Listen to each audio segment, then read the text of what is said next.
Don Vicente, ¿Cómo estás, Gonzalo? gracias por venir al podcast. Y esto es una coincidencia, estamos Sí, vestidos estamos uniformados. del mismo color. Parece como un curso de colegio. Así.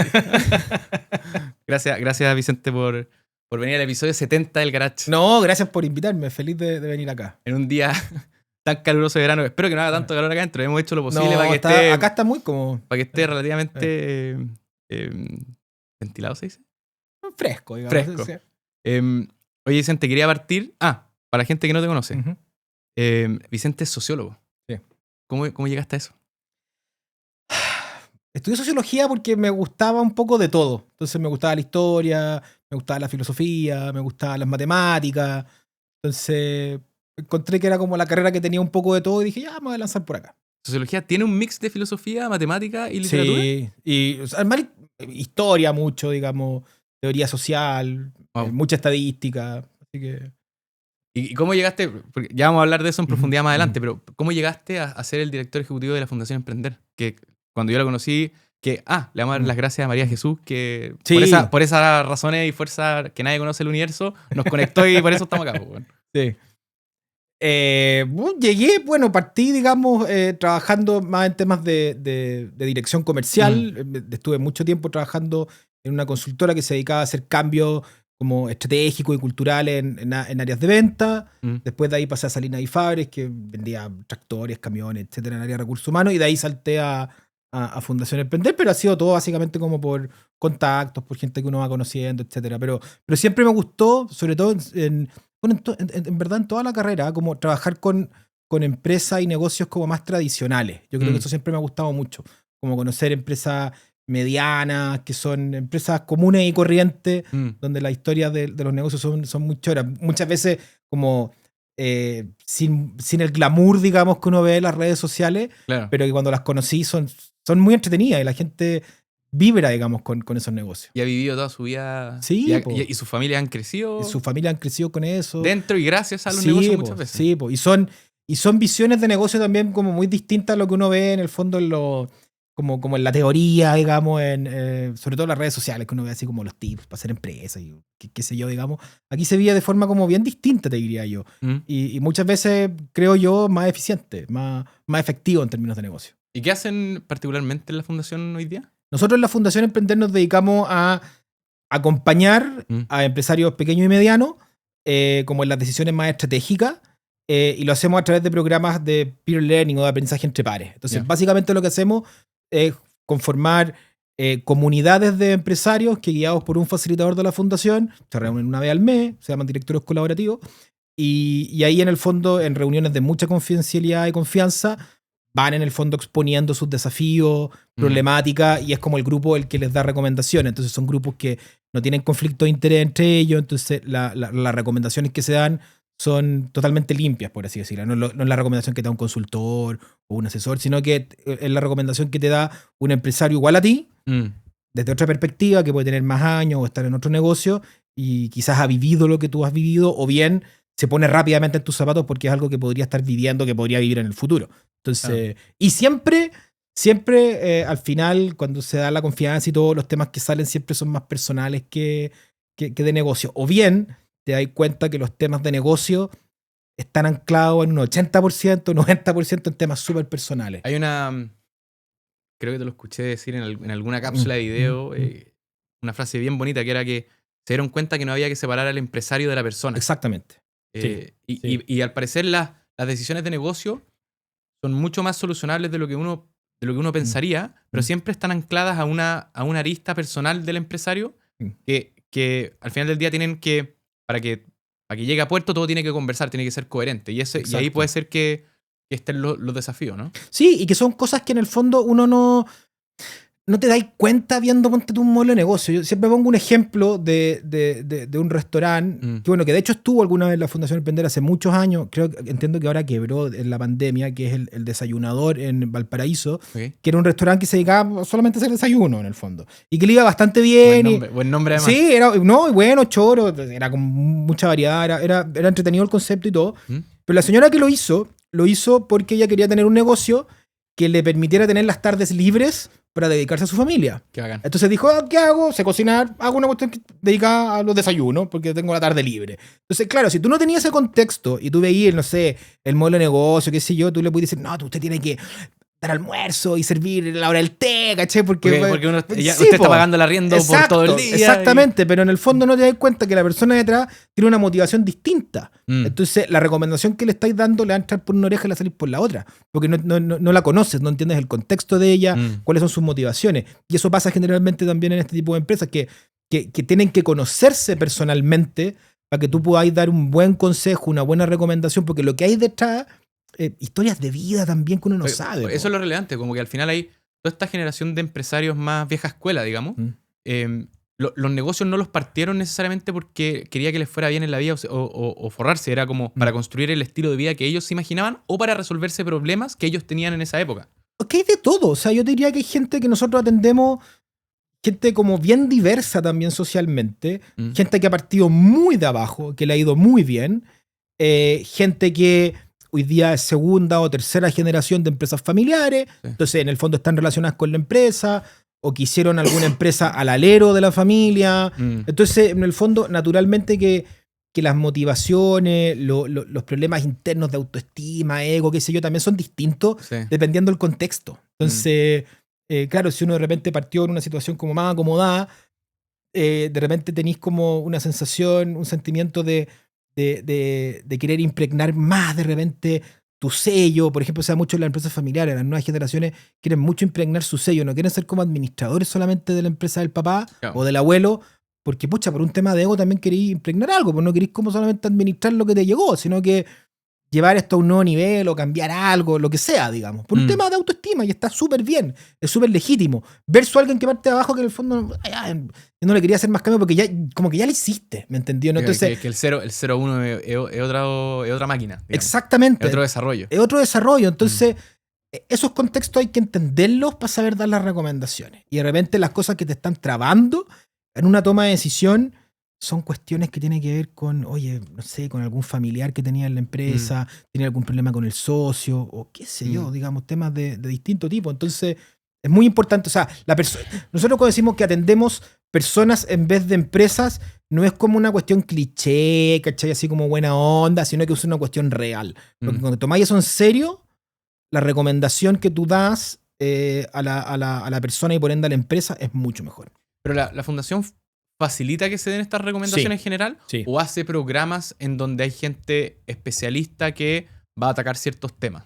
No, en general, o sea, el 99% digamos tiene que ver con estos espacios donde nosotros facilitamos este aprendizaje entre pares. Tenemos otras instancias, por ejemplo, el programa de sucesión familiar para empresas pequeñas y medianas, que ahí sí tenemos gente experta en el fondo que resuelve ciertas problemáticas, pero aún así, siempre el fuerte se da en la recomendación que te da el otro. Claro, porque la recomendación que te da el otro te llega mucho más. O sea, el otro me refiero al par. Empatizáis mucho más con él. Empatizáis mucho más con él. Pero la fundación es experta en facilitar estos entornos con metodología y con. Claro, pero ya lo tienen estudiado, ¿no? Sí, pero naturalmente que los facilitadores que tenemos, que en el fondo llevan muchas horas de vuelo trabajando en esto, han escuchado 100.000 historias de empresarios, también ya tienen en el fondo una experiencia muy fuerte, digamos, en cuáles son las necesidades que tienen los empresarios, en dónde están atascados, qué oportunidades de crecimiento tienen, etc. Así que eso... Y ahora antes de entrar en el mundo de las sucesiones y todo este problema que nos fascina a algunos, déjame ir un poquito atrás. ¿Cómo veis tú? Porque además tú eres sociólogo, entonces seguramente entendís muy bien esto. ¿Cómo habéis visto el último tiempo el fenómeno de el desplome de la tasa de natalidad y asimismo una sociedad o el camino que estamos tomando hacia una sociedad cada vez más vieja? ¿Cómo lo habéis visto tú? O sea, ha sido muy acelerado. O sea, Chile hoy día tiene de las tasas de natalidad más bajas del mundo. Creo que incluso ya estamos bajo el 1, si no me equivoco. Sí, o sea, es que es la que menos, o sea, como la que más retrocedió en el mundo en Chile. Y en el fondo es un tema muy, muy complejo en ese sentido. Y bueno, y se debe también a un montón de variables. Está como bien estudiado, pero se debe a temas de son infinitas las variables en verdad, pero en el fondo, sobre todo la inserción de la mujer en el trabajo cada vez más fuerte, claro, que quieren un desarrollo de carrera, entonces en el fondo postergan cada vez la maternidad, en el fondo que también hay un costo de vida cada vez más alto, que hace en el fondo, y un costo de vida cada vez más alto también como que la gente también, nuestra generación se acostumbró a un nivel de vida que uno no quiere sacrificar, digamos, por tener hijos, porque en el fondo cuando tú tenías hijos, sacrificas tu nivel de vida en el contexto de la economía actual, por el precio de los colegios, por lo que sea, digamos, como se dice, como que es caro el kilo guagua en el fondo. Y... Voy a decir, pero que lo estuve buscando y parece que es un mito el tema del kilo, de que está caro el kilo guagua. Sí, o sea, es que sabéis que tiene que ver más con el tema de las expectativas, y en el fondo, hoy día nosotros vivimos, o sea, por ejemplo, nuestros viejos en los 80 no salían a comer todas las semanas. No, o sea, ¿me entendí o no? O sea, eso no existía. De hecho, en la década de los 60, si no me equivoco, 60, 70, y aquí me pueden fusilar en los comentarios, creo que la cantidad de hijos por pareja está en torno al 5, 5,6, 6. Perfectamente. Y hoy día estamos en el 1,17, 1,13 quizás, y tirando al 0,80 y algo. Entonces era una, imagínate, claro, era una vida mucho más austera en ese sentido. Entonces hoy día nos acostumbramos a una vida, en el fondo, cuando estábamos creciendo al 5, 6, 7%, en el fondo, que hubo mucha bonanza, y que nos acostumbramos a una vida, en el fondo, mucho más rica, por así decirlo, y hoy día que venimos en un estancamiento económico, entonces, en el fondo... Y por mucho tiempo. Y por mucho tiempo, entonces ya no hay... La gente no está sacrificando lo que ya ganó, por así decirlo, a lo que se acostumbró por tener una familia, digamos. Ahora, eso es hambre para hoy, o sea, pan para hoy y hambre para mañana, porque en el fondo después cuando eres viejo, ¿quién se hace cargo de ti, digamos? Entonces, sí, también ahí hay un tema. Y lo otro que también es una cuestión que no se dice mucho, que tiene que ver con los embarazos adolescentes, porque en el fondo lo que más explica la baja de tasa de natalidad es que los embarazos adolescentes bajaron muchísimo, como los embarazos no deseados adolescentes. Y eso es una buena noticia. Eso es una buena noticia. O sea, en el fondo que antes creo que era como cerca del 40 o 60% de los embarazos que había en Chile eran embarazos adolescentes no deseados. Como no planificados. No planificados, claro. Hoy día eso bajó a menos del 10%. Es una buena noticia. Caché que me puse a buscar un poco y una de las principales causas que se le atribuye a que la tasa de natalidad en el fondo se haya desplomado es que la gente, digamos, contemporánea que está como en la edad de tener hijos, no es capaz de generar vínculos con su pareja. No, sí, o sea... Que es una cuestión que no tiene que ver con el kilo guagua, ¿ya? ¿Cachai? No, es como una cuestión que tiene que ver con nuestro problema para relacionarnos. Sí, eso. No, o sea, ahí hay otro tema en el fondo que tiene que ver y con nuestro problema para relacionarnos y para también asumir responsabilidades. Pues en el fondo cuando hoy día uno tiene en el fondo uno ve como todo este tema como las mascotas y qué sé yo... En el fondo es como asumir una responsabilidad, pero como encapsulada, como en formato piloto, ¿cachai? ¿No? Porque en el fondo, sí, porque ya tenía un perro, ya responsabilidad, tenés que sacarlo a pasear, para que, no sé, haga caca, ¿me entendí o no? O lo que sea, digamos. Pero ese entrenamiento para ti no progresa, porque progresa. Eso hace en el fondo. Sí, y en el fondo, si te aburrís del perro, lo regaláis, ponte tú, ¿me entendí o no? Pero un niño no lo regaláis, pues es para toda la vida, la responsabilidad. Correcto. Y el nivel de responsabilidad es otro. Entonces, en el fondo yo veo, claro, como este tema, como de este auge de las mascotas tiene que ver con esto de cómo asumo cierta responsabilidad, pero de manera como encapsulada, así como que como más controlada. Porque ahora todo es controlado, o sea, como que nuestra generación no hay mucho espacio para lo espontáneo, para lo que venga en el día, o sea, todo es, si tú veis, ponte tú, a mí me estresan como veo de repente en Twitter o en LinkedIn, qué sé yo, como todas estas como cuestiones de como consejos así como medios como del estoicismo, que es como tienes que, no sé, ir X cantidad de horas al gimnasio y comer no sé cuánto y preocuparte de tu patrimonio y levantarte a las 4 de la mañana y la ducha helada, y es como y ahora no es la ducha, ahora hay que meter porque es más rápido, hay que meter la cara adentro de un balde como con hielo. Claro, y todo tenéis que tenerlo planificado a infinitos años para adelante. Entonces, claro, si tenéis una vida que todo tiene que estar planificado y qué sé yo, efectivamente no te atrevís a tomar en el fondo a crear familia, porque cuando tú creas familia es el caos, es el desorden, es todo entrópico, o sea, es todo, porque no sabéis si el hijo te va a salir sano o no, cómo va a salir, o sea, ahí perdiste el control. ¿Cómo se va a comportar? Sí, pues cuando tú formas familia, pierdes el control de tu vida, por así decirlo. Y tienes que estar dispuesto a eso. Tienes que estar dispuesto a eso. Entonces, hoy día la gente yo creo que está cada vez menos dispuesta a eso. O es como, no, voy a tener hijos cuando tenga como mi situación financiera, económica resuelta. Bueno, las pinzas nunca las voy a tener resuelta. Bueno. Tú decís que no, está bueno porque... O vaya a ser muy viejo, ¿cachai o sí, no? Tu hipótesis es como que voy a hablar por todos. Sí. No hay un hambre por tomar riesgo en la vida en general. No, pues. No hay un hambre por tomar riesgo en la vida. Y además, en el fondo ya, tú puedes tener como la... Pero el hijo no va a necesitar como un papá que tenga la situación financiera resuelta. Quiere un papá que juegue a la pelota con él. Y un papá de 45, 46 años va a jugar menos a la pelota que un papá de 28, po, evidentemente. Sí. Porque estás más viejo nomás, pues te duele todo. A menos que ese papá de 45 haya seguido todas las normas, claro, de todas las 4 de la mañana claro. a verse luz roja. Exactamente, y se lo come pescado y toma agua, que sé ya, claro, está bien, pero en el fondo no, entonces es difícil. Entonces yo también animo a la gente que está escuchando este podcast, es como, no tengan hijos jóvenes, y en el fondo, y además, si tenéis hijos jóvenes, también después como la responsabilidad como financiera del hijo, también la resuelves antes. ¿Cachai? O sea, si tenéis hijos a los 30, 25, después ya estáis resueltos a los 55, ¿me entendí? No a los 68, ¿cachai? Entonces también claro. Pero la gente diría, no, pues, bueno, porque después de los 68, bueno, como que me queda para la vida.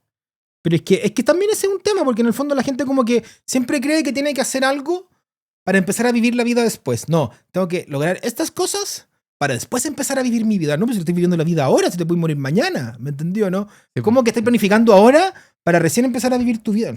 Locura. Totalmente, o sea, como estoy haciendo los sacrificios hoy para el beneficio mañana, pero no estoy viviendo hoy. Exactamente. Es como... delay gratification es la palabra en inglés, pero estoy tratando de pensarla en castellano fácil, como atrasar sí, claro, como el beneficio. El beneficio. Claro, exactamente. Sí, o sea, obviamente uno tiene que hacer sacrificios pensando a futuro, evidentemente. Pero no todo, ¿me entendió? ¿No? O sea, hay que ser como un poco más equilibrado en esta materia y entender que también... Y ser más humilde, no puedes tener todo bajo control. ¿Cómo has encontrado eso tú? No, o sea, yo creo que me lancé nomás, o sea, me casé. Encontré una mujer que yo, o sea, que fue como, aquí me tengo que casar, digamos. Sí. Sin duda, no lo pensé. Y de ahí empecé a tener hijos y ya con eso, y ya teniendo hijos te das cuenta que la vida es más caótica, pero al mismo tiempo sigue como una línea. Nunca te va a ir a la punta del cerro, ¿me entendió? ¿No? O sea, está bien, hay gente que lo pierde todo y qué sé yo, pero siempre uno se levanta, o sea, como que no hay que tener tanto miedo a la vida, creo yo. Claro, como que tú confías más a ciegas que esta cuestión de alguna manera que es... Navega la cuestión. Que es mucho caos, es mucho desorden. Siempre por ahí aparece la beta de la luz y salís por ahí. Sí. Y yo creo que tenemos que ver también... En la medida que seáis proactivos, obviamente. Sí, lógicamente, sí. O sea, eso es evidente. Pero el fondo no tiene que ver también como la generación de los papás de uno, de los abuelos de uno que vivieron situaciones mucho más complejas que nosotros. O sea, como... Vieron además un país mucho más pobre. En un país mucho más pobre, que se sacaron la cresta, que tenía dificultades más grandes que las actuales, o nuestros abuelos o bisabuelos, no sé, pues los que tienen abuelos que llegaron de Europa, etcétera, claro, que llegaron con lo opuesto. O sea, en un barco, en un barco, ¿cachai? O sea, ¿qué planificación tenía ese pobre tipo? O sea, se cayó. Se ponía con lo opuesto, nomás. Se iba con lo opuesto, imagínate, un país donde ni siquiera hablaban su idioma, y teníamos 22, 23 años, cabros chicos, ¿me entendió, no? Sí. O sea, ¿tú crees que él estaba preocupado de, no, cuál es mi propósito? Y la cuestión de las pinzas, po. No tenía tiempo para pensar en esa weá. No, pues es como salir adelante nomás, pues, ¿me entendió, no? Y eso yo creo que se ha perdido, porque estamos en una situación quizás muy cómoda. Y yo creo que entonces... Puede sonar feo lo que yo digo, lo que voy a decir ahora, pero... No, verlo con perspectiva. Pero yo creo que a nuestra generación le hace bien haber vivido o estar viviendo como una crisis social y económica fuerte. Porque en el fondo no... Esa cosa pone sí. la genera carácter. La té sobre la mesa, digamos. Sí, es como, compadre, esto es lo importante. El resto era ruido. Exactamente, ¿cachai? Perdón. Efectivamente, eso yo creo que es fundamental que hayamos vivido eso el último tiempo. Creo que le ha hecho bien a esta generación. Ahora, obviamente, bien en el mediano a largo plazo, porque obviamente en el corto plazo se pasa mal, hay un montón de gente sin pega, hay mucha gente que, la veo también en mi generación, que en el fondo está como económicamente estancada, o que incluso ha descendido 1 o 2 escalones económicamente, que por ejemplo, nosotros ya se nos hace cada vez más difícil o imposible acceder a una propiedad. Nuestros papás no. Nuestros papás, en el fondo, también crecieron en algún momento en una economía que está creciendo el 7, 8%, y que, claro, se compraron una casa, qué sé yo, y es como muy impensable para mucha gente. El otro día leí un comentario en algún post en redes sociales que decía como, ¿cómo la gente que tiene sobre 60 años se lanzaba a la vida, se compraba una casa, tenía 5 hijos, weón, iba a trabajar y las hacía todo y tenía tiempo, más encima? Sí. Y era como, bueno, eso hoy día ya no existe, ¿cachai? No, pues no existe. Sí, porque también nos hemos puesto hartas cosas. Y también, bueno, la otra vez un amigo me decía una cosa que era bien interesante, que tenía que ver también con esto, con el tema de la la relación también con los papás, con los hijos, porque la otra vez me llegó a mí el dato, no puedo revelar que me lo contó en el fondo ni el colegio, pero alguien en el fondo que es apoderado de un colegio bien pituco en Chile, en Santiago, me dijo que había hablado como con los contadores del colegio y me contaba que, ponte tú que era, no sé si el 50 o 60% de las matrículas la pagaban los abuelos, no los papás, no los apoderados. Cacha. O sea, los abuelos estaban pagándole el colegio a los nietos. Y entonces yo lo encontré como bien impresionante, o sea, como wow. Una cuestión que probablemente como que no se habla mucho, pero me imagino que mucha gente está viviendo esa situación, obviamente. Y lo hablaba con un amigo y me decía, sí, pues evidentemente también está pasando que como estamos siendo también una sociedad donde está creciendo, o sea, como que aumenta la esperanza de vida y todo, también como que las herencias se están recibiendo de forma como más tardía. Y más de goteo también, sí, pues, como en este formato, ¿cachai? Sí. Y es como subvencionando, claro ¿cachai? Claro, como... Voy a poner un ejemplo burdo, pero el señor que tenía, no sé, 80 años, que esperaba morirse a los 80, hoy día a los 80 está bien, pues, bueno. Está bien, pues. Entonces, la familia probablemente había asumido que el señor se iba a morir y iba a heredar su patrimonio y sus cosas. Claro. Y eso no sucedió. Claro. Entonces, está sucediendo de otra manera. De otra manera, en vida, digamos, y en cómodas cuotas. Sí. Entonces, ya, hablamos o sea, del problema de la crisis de natalidad, que ¿tú crees que hay alguna forma de solucionar eso?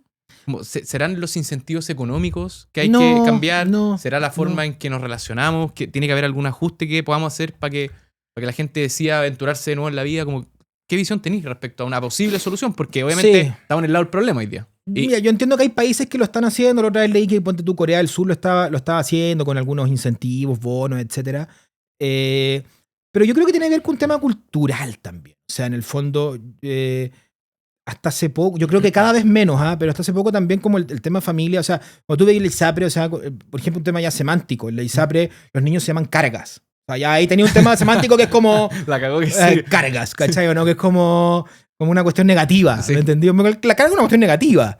Entonces también hay como temas... Era muy fácil ponerle otro nombre. Le pusieron carga. Carga, ¿cachai o no? Entonces hay un montón de ese tipo de cosas que en el fondo están... que lo complican, pero yo creo que se va a dar naturalmente. Yo no sé si hay que... De repente cuando uno trata como a través de políticas públicas, cambiar una cuestión, a veces salen como resultados distintos a lo que uno espera y puede ser para peor.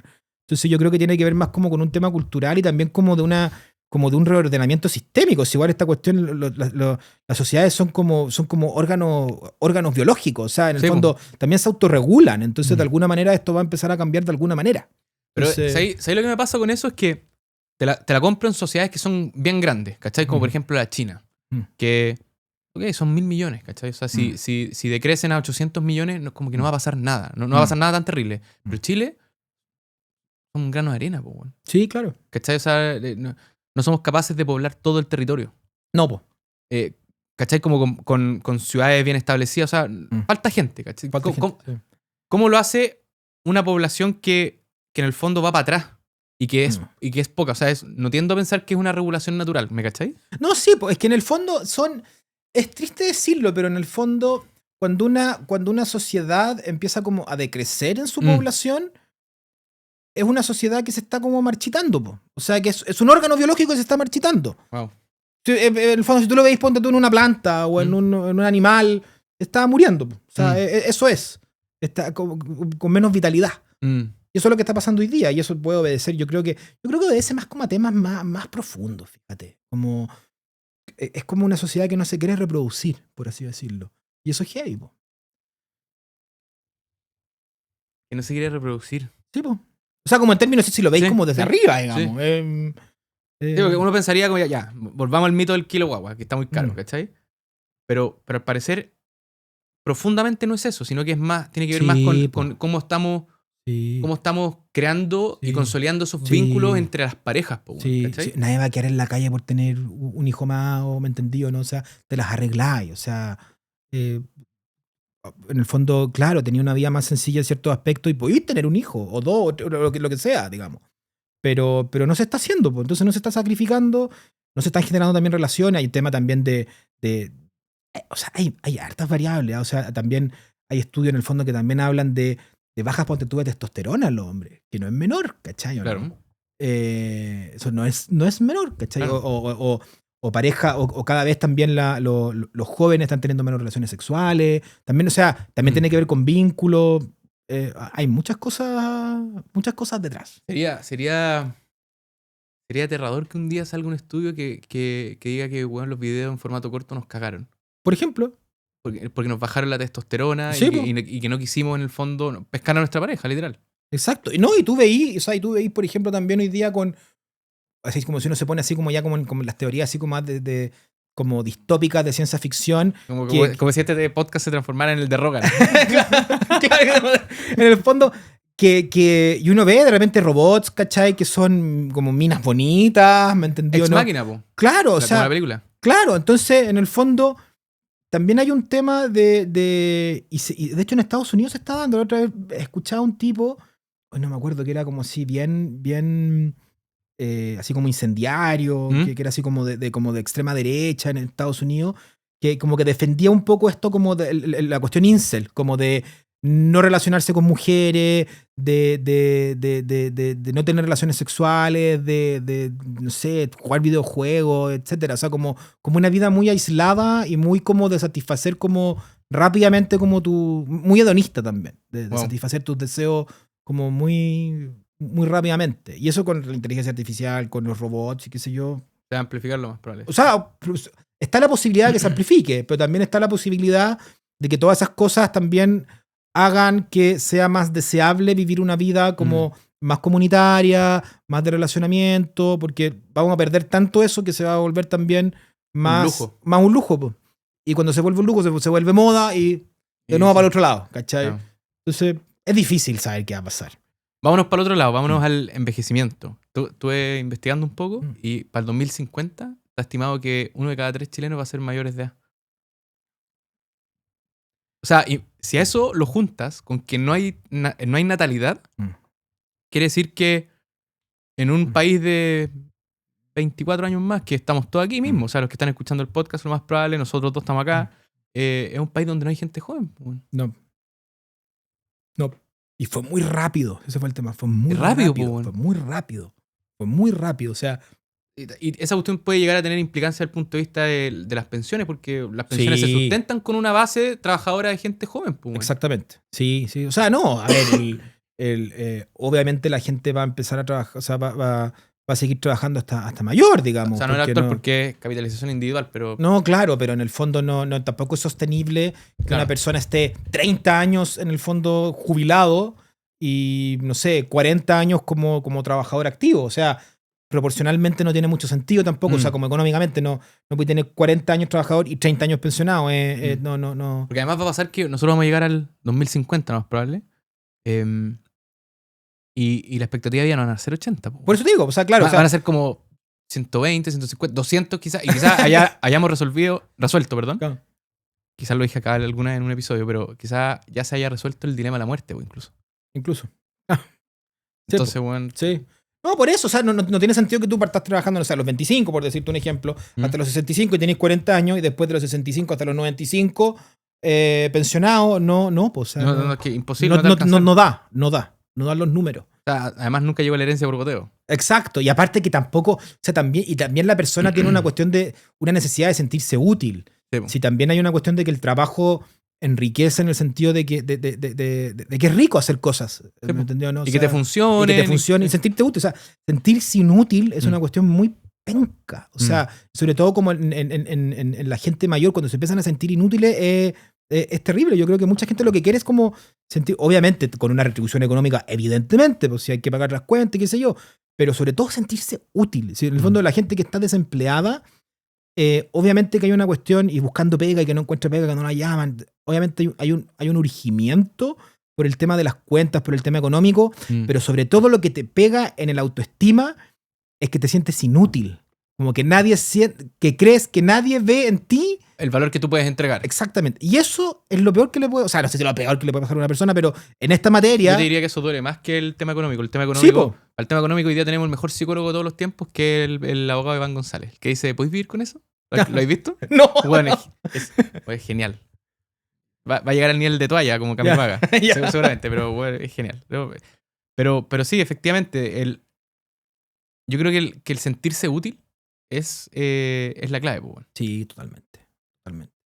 Que podéis ayudar a alguien. Si en el fondo uno lo ve en los cabros chicos, si en el fondo los cabros chicos cuando, no sé, tú querías hacer algo y como que te ayuden, no sé, a armar una carpa o cualquier cosa, y los niños de repente se entusiasman haciendo cualquier cosita, o sea, como ayudándote. O la ven distinta nomás. Claro, porque sentir, o sea, como sentirse parte de un grupo donde tú estás ayudando en algo es como la esencia del ser humano, po. Sí, de ahí nacemos. A mí me parece que por ejemplo, la gente mayor, hablemos de la gente mayor sobre 60, como la tienen así catalogada nomás, pero lo mismo.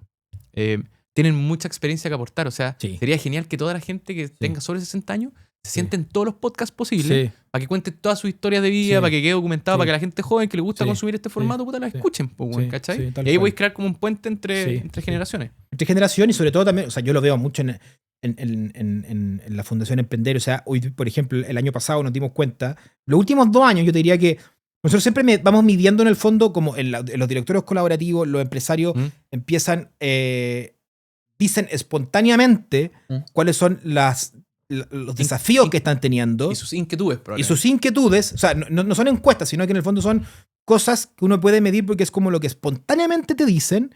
Lo que está saliendo cada vez más en los últimos 2 años son puede ser también por las empresas están creciendo, etcétera, los temas de gobernanza, de gobierno corporativo y cómo la pyme o la empresa pequeña y mediana, en el fondo, no hay órganos de gobernanza para ellos. O sea, como que no está como para su tamaño. Sí. Porque en el fondo, cuando tú hablas de directorio, qué sé yo, son como ya empresas muy grandes en el fondo. Pero para esas empresas que de repente, no sé, pues pueden estar vendiendo, no sé, 2.000, 3.000, 4.000, 5.000 millones al año. Que no tienen plata para costear un directorio independiente, más o menos caro, digamos. Exacto, pero que tienen ya un buen patrimonio, que les está yendo bien, que tienen una empresa relativamente consolidada, con sus clientes, con una estructura, dependiendo la complejidad del negocio, etcétera.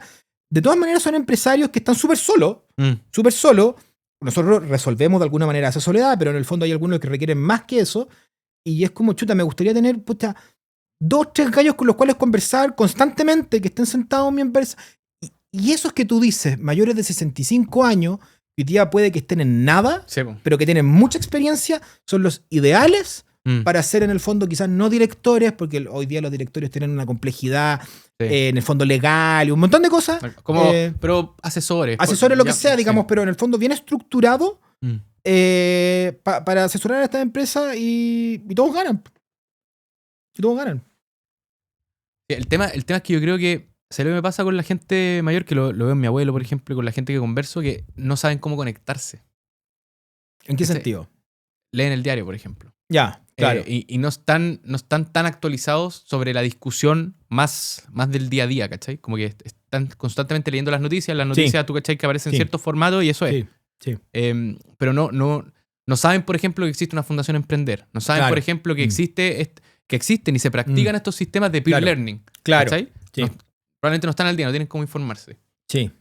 No, sí es verdad. Yo te diría que en el fondo quizás la población hoy día de esa edad, en el fondo como que no están conectados de esa manera, pero de aquí a 5 o 10 años, los que sí tengan 65 o 70 años sí lo van a estar. Sí, lo más probable es que sí. Entonces en el fondo, claro, hay un tema de pensando así como a futuro. Eso sí van a estar, porque ya se subieron a la tecnología, entonces ya como que... Hay algunos que ya la adoptaron. Ya la adoptaron. Y han ido madurando su uso. Exactamente. Pero no son específicamente los que están hoy día. Exactamente. Vamos al tema de las sucesiones de los negocios tradicionales. Ya. Ustedes ven mucho y probablemente tú veis mucho pyme, pequeña y mediana, ¿cierto? Pequeña y mediana.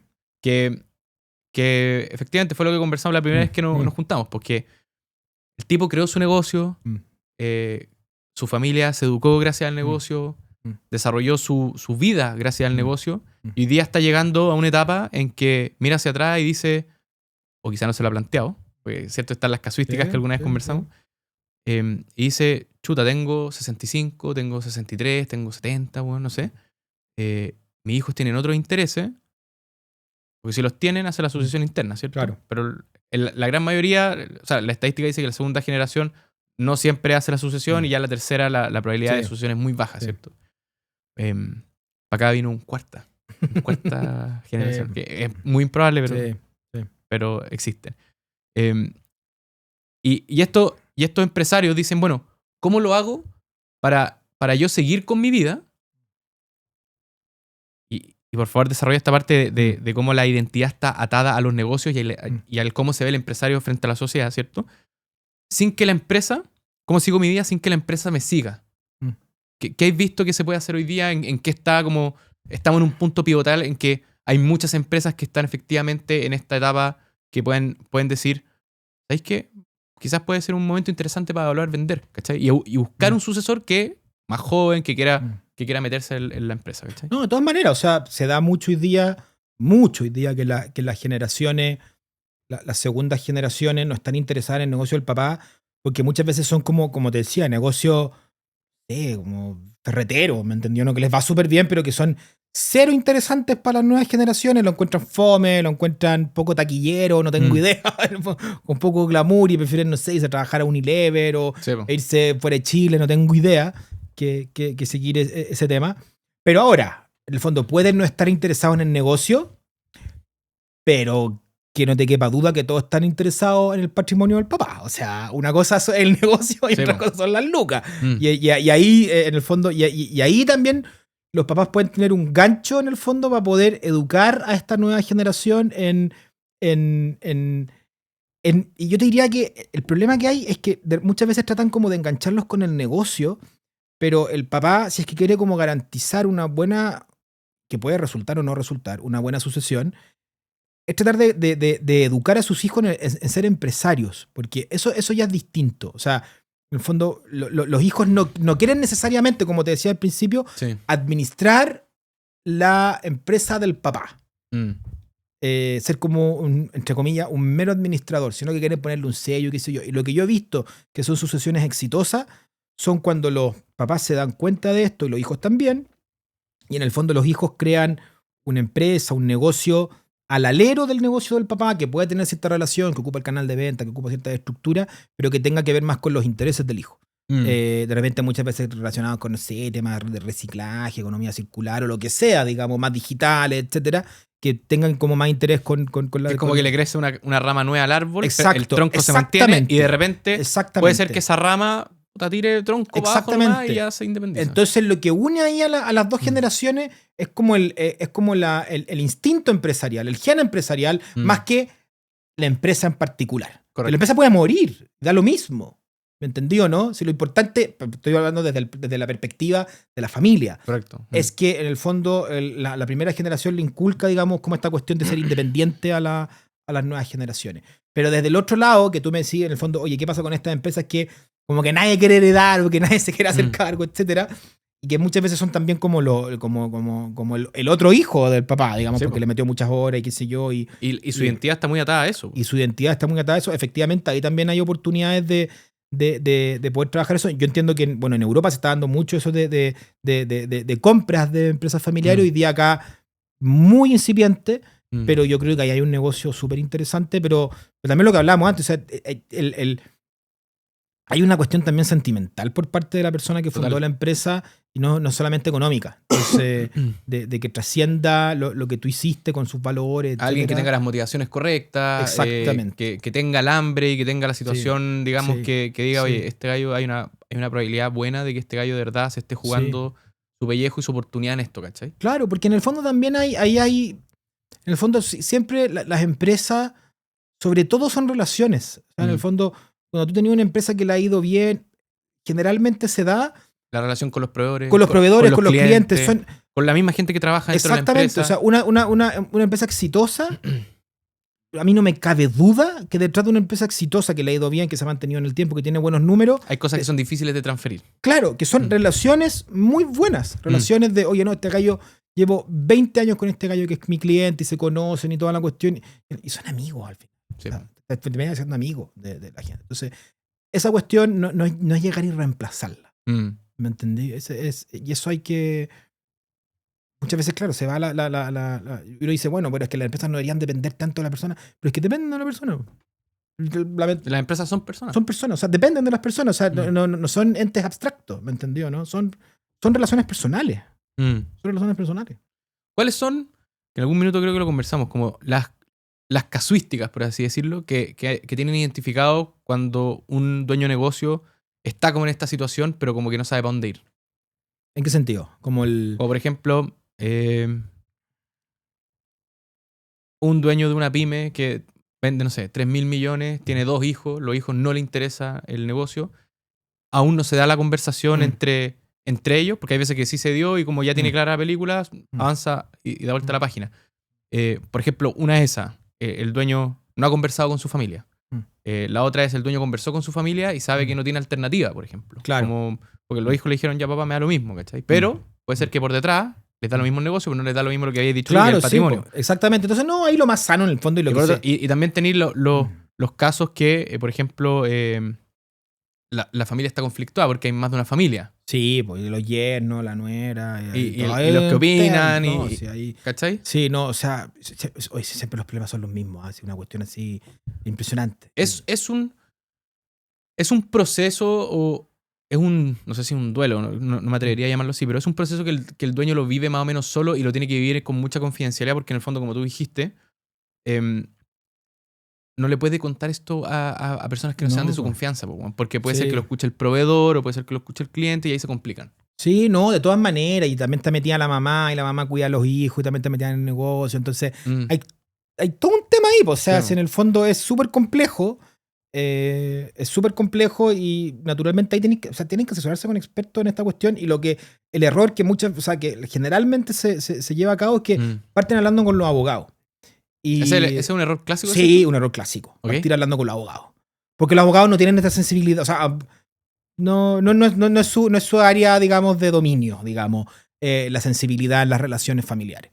Okay. Entonces van directo como a las cláusulas y qué sé yo, y ahí puede quedar la embarrada. Proteger todos contra todos. Sí, y ahí queda la embarrada. Puede ser que los incentivos lo alinearon mal. Claro, entonces lo primero tiene que ver con que la familia se abra, entienda, que vea otras experiencias de cómo lo han hecho otras familias, porque muchas veces pueden pensar que esta cuestión le está pasando solamente a ellos y les pasa a todas las empresas familiares. Hay como 3 o 4 tipos de problemas, y no hay más, no hay 100.000 tipos de problemas, son como súper típicos, digamos. Entonces, ver que otros lo que le ha pasado a otros, cómo lo han solucionado, ver en el fondo, sobre todo, ver tipos de gobiernos corporativos también para sus tipos de empresas. Hoy sabéis que se puede hacer un consejo de familia y que estén los hijos ahí, y en el fondo no están metidos en la empresa, en la administración, pero sí en el tema del retiro de utilidades y de alguna manera relacionados con el negocio. O sea, todo ese tipo de cosas, en el fondo, se pueden resolver de buena manera, pero tienen que informarse, tienen que ver otros casos y no partir directamente con el abogado. Eso es fatal. Es fatal. Hay gente experta en temas de relaciones familiares que lo pueden ver, digamos. ¿Cuál otros errores comunes hay visto en dueños de negocios que se empiezan a dar vuelta como en este problema porque es un problema que tarde o temprano llega, ¿cachai? No, claro, no abordarlo y que de repente como patearlo. El viejo le da un patatú y empiezan a verlo cuando ya le dio un accidente cardiovascular, pues, ¿me entendió, no? Y ahí, esos son problemas garantizados, digamos. Sí, eso pasa, o sea, evidentemente hay que ver antes de que el señor le dé un infarto. O sea, tenerlo abogado. Patear la pelota hasta que te pueda enfermar o te pueda pasar algo. Y no tener conversaciones, en el fondo aquí es... habilitar el puente del diálogo. Sí, y aparte, y hay otra cosa que siempre se habla en el fondo como del plan de sucesión, del plan en el fondo cuando se da la sucesión de cómo ingresa la nueva generación en la empresa. Pero pocas veces se habla del plan de retiro de la primera generación. porque tú en el fondo, para un plan de sucesión, en el fondo tú podés decir, ya sabéis que la nueva generación, no sé, te estoy inventando, va a estar 2 años en otra empresa para que la persona, en el fondo, para que el cabro, en el fondo, entienda cómo funcionan las empresas, después va a estudiar un magíster, va a partir en este cargo, con este sistema de incentivos, y va a ir creciendo en la empresa, no sé, cualquier cosa, ¿ya? Pero no se piensa, y el papá, ¿cómo vamos a hacer que el papá se retire de a poco de la empresa? No. ¿Cachai? Porque en el fondo, y ahí tú también que tiene que estar como súper, como muy demarcado, porque en el fondo hay que trazar un camino. Claro, porque también pasa que de repente, no sé, pues el papá, no sé, pues en empresas, ponte tú, muy B2B, muy industriales, qué sé yo, el papá es como el que él maneja como la cuestión súper técnica, ¿ya? Entonces el papá lo ponen, ya vamos a poner el papá como jefe de operación en la parte técnica que conoce las máquinas y qué sé yo. Y los hijos quedan en la gerencia general, gerencia comercial, finanzas y todo el tema, y tienen al viejo ahí como en la cuestión más, como en las tuercas, por así decirlo. Pero obviamente se va a ir pasean a los hijos todos los clientes, el papá resuelve la cuestión directamente con los clientes, se mete, entonces se rompe toda la cadena de mando, y pasa eso, porque tampoco, porque no se hizo como en el fondo, como marcar bien la cancha, de que el papá tuviera claro como un tema de salida, porque sigue haciendo lo que sabe hacer nomás. Sí, tal cual. Entonces, por mucho que hagáis un organigrama, el viejo se va a mandar solo. Sí, pues se va a mandar solo igual. Y no de mala fe, ¿me entendí? No, pues es porque ha sido operado mucho tiempo y es su cultura. Y es súper frustrante. Son cosas que no es llegar y... Sí, y el otro tema es también que tiene que ver con los roles típicos, porque se piensa muchas veces como que el hijo mayor hombre es como el que tiene que tomar la empresa. Aquí yo no puedo decir nombre, evidentemente, sí, pero a mí me tocó estar en un grupo donde estaba el hijo hombre, que se llamaba igual que su papá y todo el tema. Mismo nombre, ¿cachai? En una región y todo el tema. Y como que y él le contó al grupo, ¿sabes qué? Me di cuenta que en verdad la que más dedos para el piano tiene para tomar la empresa es mi hermana, que es más chica, que no es ingeniera comercial como yo, ¿cachai? Que estudia una carrera humanista, pero es la más capa para tomar es la que tiene... Incluso quizás tiene la afinidad para hacerlo. La afinidad para hacerlo. Y la motivación. Y la motivación. Y el otro gallo, en el fondo, no lo dijo, pero yo lo veía y era como... Estaba ahí como por osmosis. Estaba en el cargo de finanzas, claro, y era como...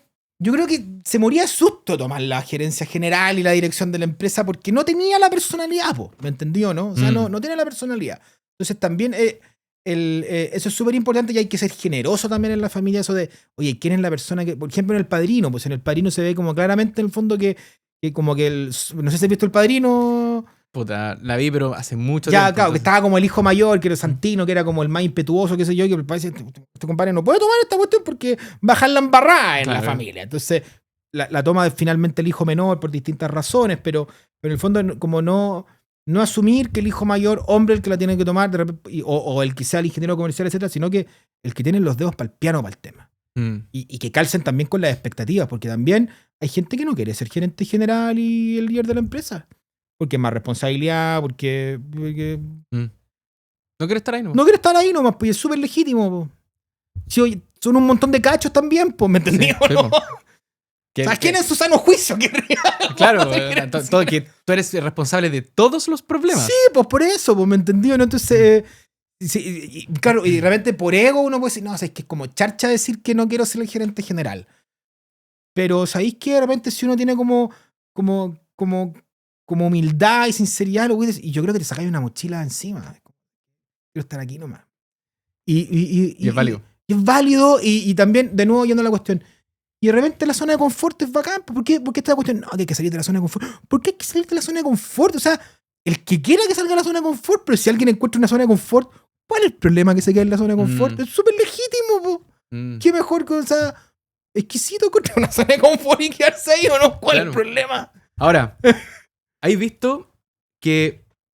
Y esto es un tema interesante, y por favor profundicemos acá. ¿Hay visto que la venta de la compañía puede ser una solución familiar más que una solución financiera?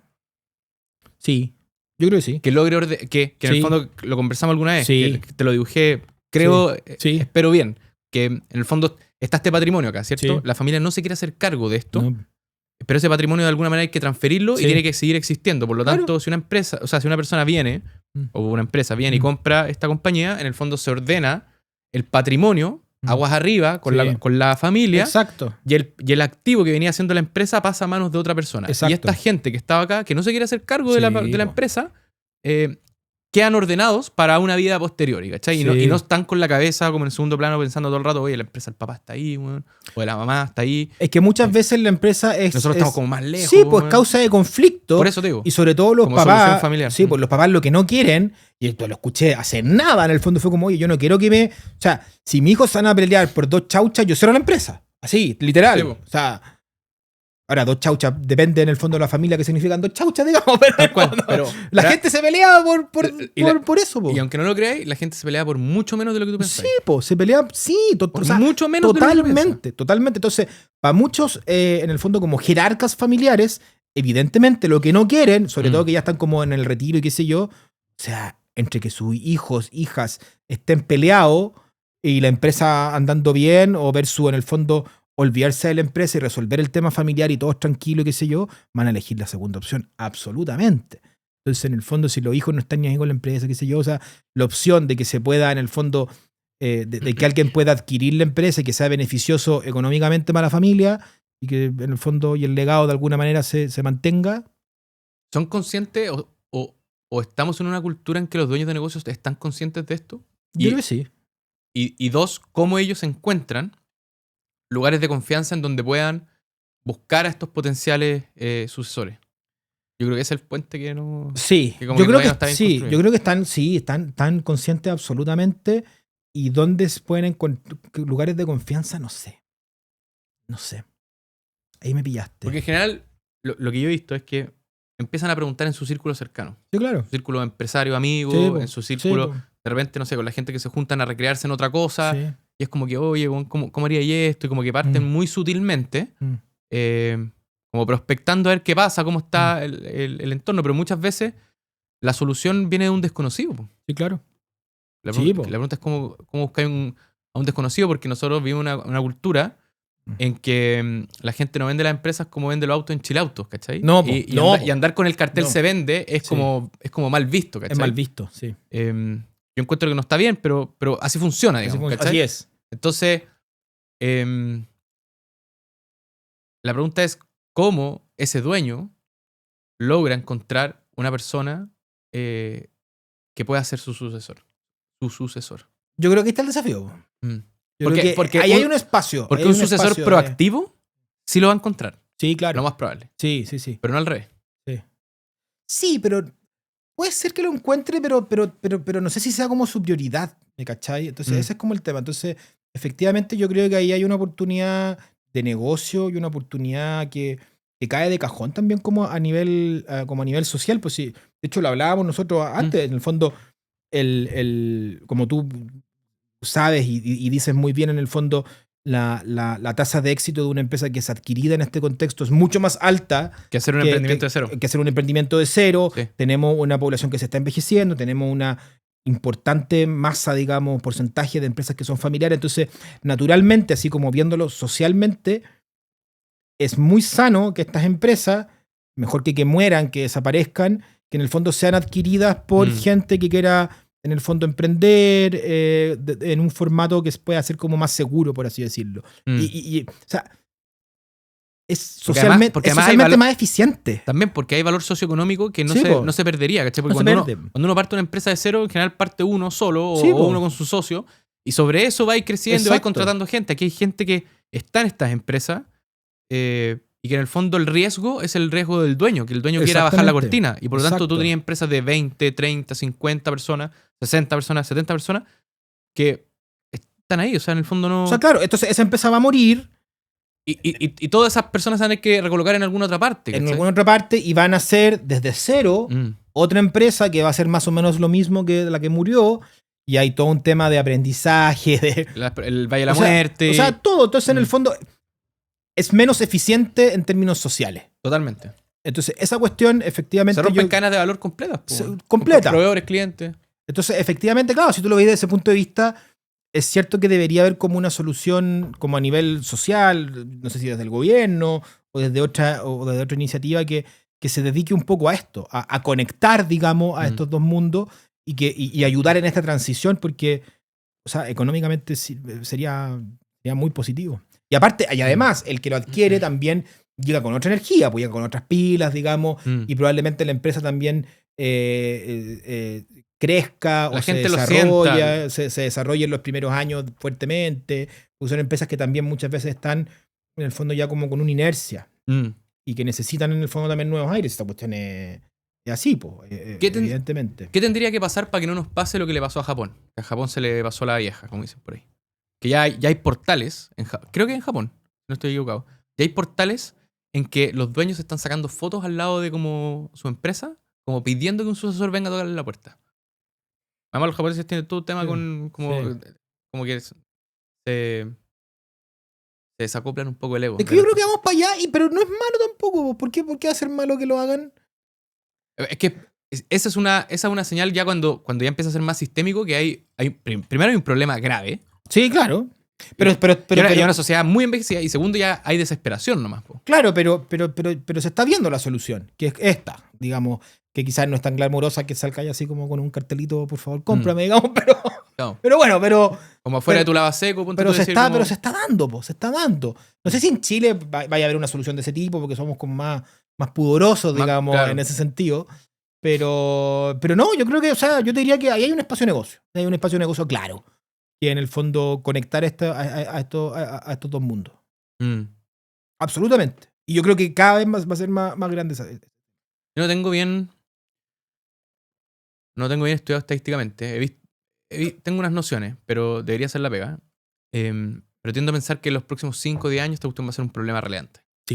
Pero relevante. Sí. O sea, ahora tenemos un ecosistema de emprendimiento por adquisición que... Yo creo que hoy día es un problema. No, pero no es... Pero que no sale en la revista el sábado, ¿me entendí o no? Claro. Pero claro, se van a hacer reportajes de esto en 2 o 3 años más, pero el problema ya existe, ¿me entendió, no? Sí. Entonces, lo que pasa es que todavía creo que no alcanza una escala socioeconómica lo suficientemente relevante para que sea tema más recurrente, ¿cachai? Que lo vais a ver en los diarios, en los medios. Es que sí, es que en Chile somos muy malos para adelantarnos estas cuestiones. O sea, siempre nos encontramos como cuando la cuestión explota, ¿cachai? O no como con el tema de la natalidad. El tema de la natalidad... Como que nos pescó como de la nada. No, es que no, ni tan de la nada. O sea, igual no sé, pero la Facultad de Sociología de la Católica viene hablando de esta cuestión hace 5 o 6 años. Pero que el mundo de las comunicaciones lo haya pescado hace 3 o 4 meses, ¿me he entendido, no? Entonces, claro. Que está estudiado. Está estudiado, se sabía. Entonces, en el fondo, no es como que hoy nos despertamos un martes en octubre y nos dimos cuenta que envejecimos y nadie se dio cuenta. No, claro. Es que en el fondo la gente en las comunicaciones o de las redes sociales, etcétera, no era un tema que no se hablaba. Entonces yo te felicito porque estáis hablando de esto, porque estáis poniendo un tema sobre la mesa que hoy día es problemático, pero que no se está hablando y que te aseguro que en 1 o 2 años más va a salir un reportaje y van a estar todos hablando de esta cuestión y va a salir, no sé, 5 tips para vender tu empresa y van a estar todos colgándose de esta cuestión, los mismos vendehumos de siempre van a estar hablando de este tema. ¿Me entendió, no? Con consejos formato de 50 segundos. Exactamente. Y todos van a ser expertos en esta cuestión. ¿Cachai? Entonces yo creo que estáis viendo un tema que no se está viendo hoy día y yo creo que ahí tenía una oportunidad gigante para hacerlo. ¿Cuál crees tú que va a ser el rol de la IA en todo esto? No sé. Este es como la sección futurismo, podéis decir cualquier casa pescado, porque lo más probable es que en 6 meses quede obsoleto, güey. Yo no sé, en este tema en particular... Pero en general, porque la IA es como una gran ola que va a penetrar en todas las aristas de nuestra vida. Es que mira, a mí me pasa una cuestión con la inteligencia artificial que es bien absurda, pero lo ocupo muchísimo y me da pánico. O sea, no sé, como que las dos cosas. Yeah. Como que lo ocupo mucho, pero siento que me da miedo porque no sé para dónde va la cuestión. No sé en qué va a terminar esto. ¿Pero la encontráis útil? Súper útil. ¿Te sentís como un Vicente Wilson pre-IA y un Vicente Wilson AI? O sea, es que, a ver, es útil en qué sentido, que hace que ciertos procesos que hace uno sean mucho más eficientes y más rápidos. Yeah. Pero por otro lado, si te vaya el chancho con el tema, empezáis a dejar de tener ciertas habilidades. Porque en el fondo, estoy un ejemplo súper pedestre. ¿Sí? Cualquier correo, hola, necesito hacer un correo que diga tal. Entonces te lo hace. Y dejaste de escribir el correo. Y te demoraste mucho menos, porque realmente hay correos que son largos, que tenéis que explicar un montón de cosas. Y lo hiciste más. Antes te demoráis 12 minutos, hoy día te demoraste 4. Bacán. ¿Cachai o no? Sí, voy a escribir en vez de 1, 3 correos. Exacto. Y más eficiente. Sí, pero perdiste la habilidad, vais perdiendo cada vez más la habilidad de escribir el correo y de articular bien la idea en tu claro, cabeza, entonces, como el proceso creativo. Claro, yo no cacho de temas de neurociencia, digamos, pero me imagino que el hecho de escribir un correo y recorregirlo y qué sé yo, hay ciertas conexiones neuronales que funcionan en ese contexto, que hoy día ya no está siendo necesario que existan esas conexiones neuronales, o cada vez las ocupan menos. Entonces, es lo mismo que en el fondo con el tema del ejercicio. O sea, nosotros vivimos en una vida sedentaria que hace que existan los gimnasios. Porque antes los gimnasios no existían porque la gente no necesitaba ir al gimnasio, porque caminabais más, comíais mejor, toda la gente era flaca. Que caminar 12 kilómetros al sí, colegio. O sea, no sé, pues en 1920 no existían los gimnasios porque toda la gente era flaca, porque el estilo de vida era más... había que moverse, po. Había que moverse, po, ¿me entendí o no? Entonces, muy probablemente, en unos pocos años más, va a haber, no sé si gimnasios mentales, digamos, pero va a estar de moda como ciertas instancias en donde tú entrenes tu cerebro para hacer cosas que dejaste de hacer por la inteligencia artificial. Hace poco estuve con un amigo que cree con mucha convicción que los eventos presenciales y los retiros en la naturaleza van a tomar mucha fuerza. Totalmente. Para hacer un lujo. Claro, para practicar y para reforzar el arte de contemplar y sencillamente no hacer nada. Sí.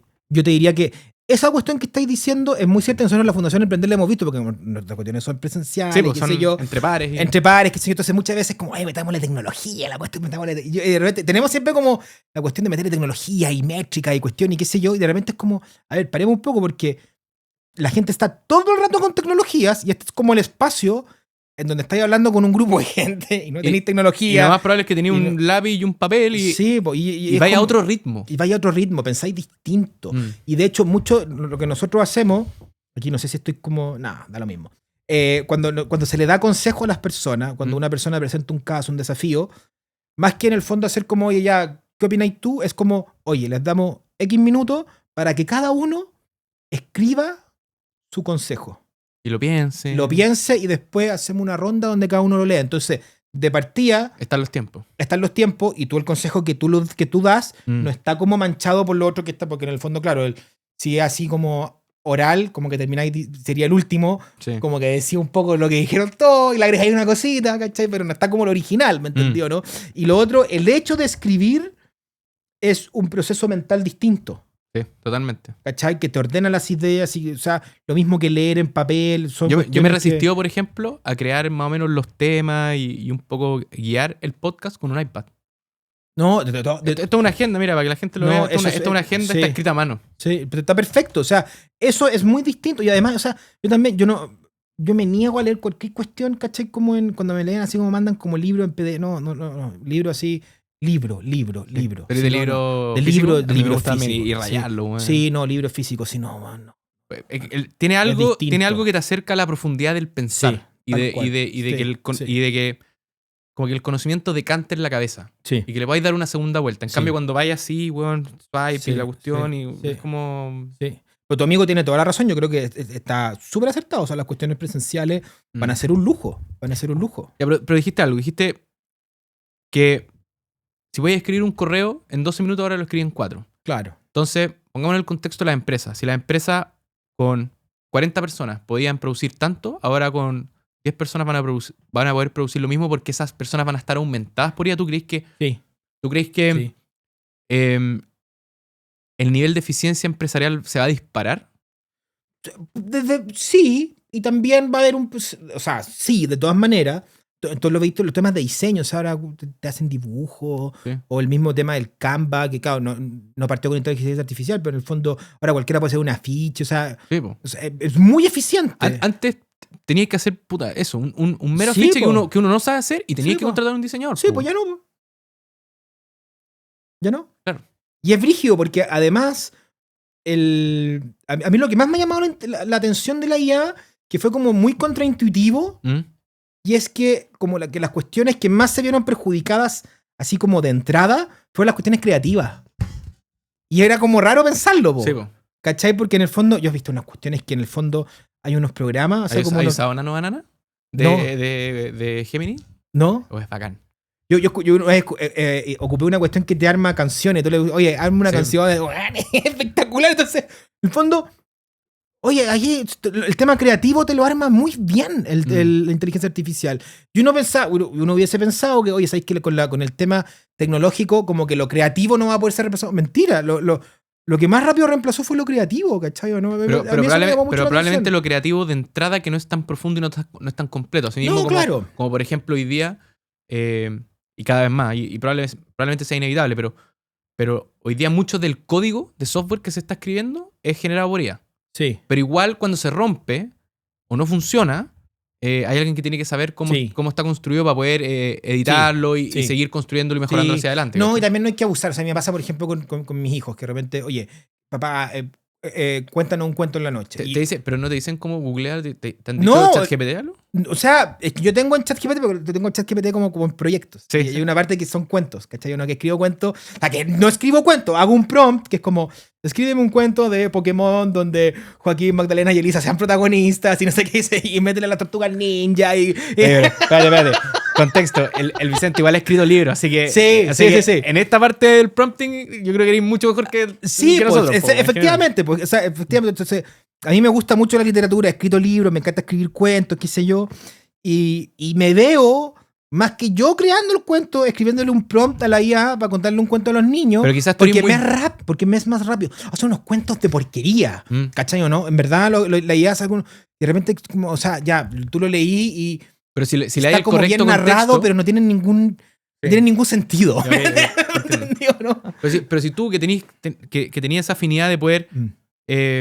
no sé, por ejemplo, escribir un buen prompt, contextualizándolo para que sea Vargas Llosa y cuente cierta cosa, y el prompt es tan específico que la IA lo único que hizo fue darle la forma, pescar toda la información que tenía cargada y meterlo dentro ahí. Y tú lo ibas a leer una vez, probablemente lo ibas a repromptear una vez más, y iba a quedar algo decente, po. Sí, y ¿sabes qué? O sea, hay que tener cuidado en no perder habilidades de uno, pero también, en el fondo, en las cuestiones creativas o de arte, no sé, yo me imagino que cuando empezaron, no sé, estoy inventando la guitarra eléctrica o el órgano, se podían hacer más cosas que con instrumentos análogos, y la gente fue capaz, o el cine te podía permitir hacer cosas que no te permitía el teatro, qué sé yo, y salieron como nuevos tipos de artistas. Los directores de cine son un nuevo tipo de artista que lograba conjugar distintas como técnicas. Sí. Y hoy día quizá...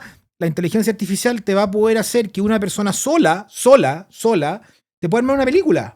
Como este podcast. Claro, exacto, que te pueda armar una película. O sea, una película había que crear una con monito y qué sé yo, y cada vez mejor. Usando, por ejemplo, el modelo de Runway. Entonces, hay cachado Runway, que es una empresa que es de unos chilenos más encima. ¿Ya? Que en el fondo ellos se dedicaron a desarrollar un motor de inteligencia artificial que produce videos calidad cine, weón.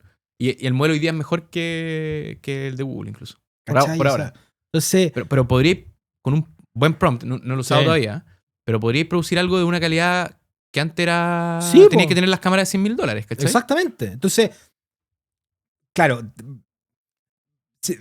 hay un problema también hoy día acá, que es también como en el mundo, que también es como la producción de contenidos muy grande. O sea, estoy hablando hace 3, 4 años, como que había visto un dato, que era como que en el mundo se crean más canciones que las que tú puedes escuchar en el día. O sea, al día se crean más canciones, en más horas de canciones que 24 horas. O sea, no voy a escuchar todas las canciones que se crean en el mundo porque no tenía el tiempo para hacerlo. Es una locura, ¿me entendió? Entonces, ahora con la inteligencia artificial va a ser por 1000, ¿me entendió, no? O sea, ¿quién va a reproducir? O sea, como la IA va a reproducir contenido por IA, como que va a haber una economía separada para las mismas IA consumiendo. O sea, y puede haber un podcast que sea, o un canal de YouTube que sea pura IA. Como que lo tengáis programado y te sacan las imágenes y el relato y la voz y todo es falso. Y no hay nadie detrás de eso. Claro. Hay como una inteligencia artificial que te habla como de Roma, ¿cachai o no? No sé si la he escuchado, pero hay una teoría del Death Internet, como el Internet muerto. Sí, como que no sé qué porcentaje. Que hay mucha información y como contenido generado que ya es de IA y que son bots interactuando con bots y que ya no hay humanos entre medio, ¿cachai? Sí, a mí me pasa en Twitter, que lo veo, que de repente los veo porque me cargan y no sé por qué siempre los veo. Como que, ¿cachai? Que uno de repente es como adicto a cosas que te cargan, como que las veía, que son como estas cuestiones como 5 hábitos de no sé qué cosa y como pura estupideces. Y me meto que, como, no sé, el Twitter se llama, no sé, como vida, zen, no sé, cualquier cosa. Y siempre son como los mismos gallos que le dicen como, y le responden como, increíble. espectacular, no lo había visto. Y son como puras cuentas, como que son como que fueran como 20 cuentas que están como relacionadas y como que todas hablan de lo mismo, todas se hablan a sí mismos y se responden. Y es como, ¿qué? ¿Hay alguien detrás de esto o es como puros bots? No entiendo. Eventualmente la gente se va a aburrir de esas cosas, porque probablemente basura, craquearon de alguna manera el algoritmo, pero eso es temporal porque yo tiendo a pensar que la gente se va a aburrir de muchas de las cosas generadas por IA y vamos a volver a las cosas más esenciales que nos hacían personas. Sí, de todas maneras. Como por ejemplo estas conversaciones. Esta cuestión no es replicable con IA porque tenéis que estar tú y yo frente a frente conversando. Exactamente. O sea, probablemente después podéis hacer un prompt en Runway y no vamos a distinguir si es que ese es el podcast de Vicente con Gonzalo o el podcast de Vicente con Gonzalo generado por Runway. Exacto. Pero las plataformas van a ponerle quizás una etiqueta, un tag de cuál es efectivamente el contenido generado entre personas y el generado por IA. Para volver a la empresa, hay muchas tareas y pegas del día a día en la empresa que son automatizables. Por lo tanto, yo tiendo a pensar que si es que la IA va a llegar a algún punto en que sea igual o mejor que nosotros, a nosotros nos van a empujar obligatoriamente a hacer las tareas creativas o las tareas que dependen de las relaciones entre personas. La relación entre personas y la toma de decisiones. Toma de decisiones y relación entre personas. ¿Cuáles son esas tareas que probablemente tú crees no van a ser reemplazables por la IA, al menos en las empresas? Estamos conceptualizando esta empresa que de 40 personas va a poder hacer lo mismo con 10. Yo te diría que básicamente, o sea, puede ser muy abstracto lo que te voy a decir, pero es la generación de confianza en el vínculo entre una empresa y otra. Porque en el fondo tú, a ver, si te llega, no sé, pues tenés que contratar un servicio. En el fondo, contactáis a 5, de esos 5, solamente 2 te mandaron la cotización, y de esos 2, uno te dio mejor espina que el otro, ¿cachai? Entonces, ese tipo de cosas, la conversación, de repente uno quiere encontrar rápidamente una persona que te dé confianza, que te va a responder ante cualquier, en el fondo, problemática, etcétera. Entonces, yo diría que cuando uno contrata servicios, es como que el otro te vaya a responder, saber quién es, verle la cara, y si te queda una embarrada poder llamarlo, ese tipo de cosas. Cuando tenéis como, pues pasa con las empresas grandes como las telefónicas y qué sé yo, de repente no tenéis con quién hablar y te desespera y las odiáis, ¿cachai o no? Entonces, el hecho de tener como una persona con la cual resolver la problemática que tenéis, esa cuestión no la podéis reemplazar con un robot porque no se da. Mira, piensa en esto. A ver qué opináis. Yo tiendo a pensar que lo que me estáis diciendo se da más entre empresas que sirven a empresas, más que... Sí, estaba pensando, sí. Ah, ya. Porque hace poco estuvo acá Jorge Pérez, que es el CEO de una empresa que se llama Cero. ¿Ya? Y Cero es un agente conversacional de WhatsApp que en el fondo maneja y gestiona las agendas de los hospitales públicos y de las clínicas y los centros médicos. Perfecto. Y yo lo usaba. Y uno no distingue que te está hablando la IA. Y oye, voy a llegar tarde a la hora, ok, y puede gestionar lo que una persona no puede gestionar a escala. Sí, claro. ¿Cachai? Entonces, y eso en el fondo lo que está haciendo es venderte eso es reemplazable, la hora, ¿cachai? Sí. Entonces, imagínate como todos los problemas que han habido con el tema de la lista de espera en los hospitales públicos, que de repente una tecnología puede llegar y empezar a optimizar eso, ¿cachai? O sea, y eso es venta. Sí. ¿Qué no podría hacer entonces? Sí, no, sí. Que estamos hablando de miles, casi de millones de personas, ¿cachai? Sí. Es difícil. No, sí, o sea, uno se puede poner en el contexto que en el fondo muchas cosas van a ser, o sea, como el 90% de las pegas pueden ser reemplazadas por esto. Oye, los programadores, hasta hace poco que los programadores estaban así como en la cresta de la ola, no, o sea, te estoy hablando hace 2 años, ¿cachai o no? Hoy día están súper complicados. Porque... Hay hartas opiniones divididas y hay programadores, bueno, el mismo Jorge decía como no, es que en verdad tenéis que entender el código porque hay cosas particularmente que no las vais a entender. Y yo tiendo a pensar que hasta que no. Sí, po. O sea, también hay programadores que me han dicho, loco, me dicen, no tiene ningún sentido aprender a programar. Si no, olvídate de eso. Si ya está como, ya está resuelto. ¿Cachai o no? Yo no cacho nada de esas cuestiones, pero en el fondo... Como que la última interfaz es hablada y es conversacional y es en nuestro lenguaje, no en el lenguaje de la máquina. Exactamente. La máquina se va a preocupar de traducirlo de manera casi perfecta. Los abogados están complicados. O sea, o tienen que reinventarse, o no sé, van a armar cosas. Bueno, los abogados también son buenos para sobrevivir, digamos, pero algo van a inventar, pero en el fondo, yo tengo un amigo abogado que a mí se está independiente y me dice que él está peleándole así codo a codo, ¿cachai? A cuestiones grandes, porque con la IA ya no necesitáis un equipo tan grande, ¿me entendió, no? Y puede pasar un poco lo que decías tú, como la IA a nivel usuario hoy día se puede meter mucho en las primeras capas de consumo de las personas. Me explico. Claro. Como antes teníais un problema porque no sabíais nomás y te gastabais la hora en el abogado. Sí. Pero ahora no, po. Ahora te metís en un deep research Sí. o le preguntáis a la IA y te dais vuelta y tratáis de encontrar documentos y que los interprete. Lo mismo con los doctores, ¿cachai? Sí, como los doctores, como la primera consulta quizás, que no debería uno usar de advisory a la IA, pero eso queda a cada uno. Puede ser que hay como un mercado, que es como el mercado del primer contacto, el segundo contacto, que son horas consumibles, que se lo comió ya, po. Y que hay mucho volumen, o un tamaño de mercado que es importante ahí, y que efectivamente, claro, para las cosas de más complejidad y de más relaciones y más confianza, eso probablemente no lo va a tocar, no va a llegar todavía ahí, pero ese tramo inicial era importante, po. Y hoy día como que está quedando atrás, ¿cachai? Está quedando atrás totalmente, sí, po, totalmente. O sea, hace poco vi el podcast hay una empresa que se llama Salud Tech, ¿ya? Y entrevistan al CEO de Examedia hoy día, se llama Mariano Werner. Y en alguna parte dice como... Es argentino, entonces tiene un tono muy divertido. Y dice como, no, cuando llegue la superinteligencia artificial estamos todos en el horno. Y así nomás, como que lo tiene asumido nomás, ¿cachai? Como que hoy día estamos en un punto... Como Elon Musk hace poco dijo que ya habíamos entrado en la singularidad. ¿Cachai? Como ya estamos dentro de este tema. Pero va a llegar un punto en que esto ya no va a tener un punto de retorno nomás, ¿cachai? Como que o esto nos va a superar por creces, pero hay un gallo, o nosotros nos vamos a aumentar muchísimo junto a esto. Sí, ¿cachai? hay un gallo que es, hoy se me olvidó el apellido, pero es de apellido alemán, que es uno de estos dueños de estas empresas. Lo voy a decir ahí, lo voy a averiguar después, pero no es el dueño de ChatGPT, sino que el dueño de otra empresa similar. Como de estos modelos grandes, como de OpenAI, sí, Anthropic. Pero es de... ay, que tenía un nombre... Bueno, se me olvidó el nombre, después me voy a acordar. Pero en el fondo, que también todos estos gallos, todos estos empresarios como tecnológicos también tienen rollos filosóficos bien así especiales. Total, digamos. O sea, estos tipos ya están pensando en problemas darwinianos, digamos. Sí, pues entonces hay uno de estos gallos que decía que en el fondo que la inteligencia artificial iba de alguna manera a lograr como que el hombre dejara de trabajar. Y que todos los procesos en el fondo lo hicieran como super robots con inteligencia artificial y qué sé yo, bla, bla. Y que toda esa plata iba a ir como un fondo y que ese fondo le iba a dar como una mesada, ¿cachai? Como a cada persona. Y eso iba a ser como una mesada mundial. De haber sido Elon Musk, que partieron hablando no es Elon Musk, del es otro universo, gallo. O sea, del universo, del ingreso básico universal, pero ya se está hablando del ingreso alto. El que es dueño de PayPal. Peter Thiel. Peter Thiel, ese gallo.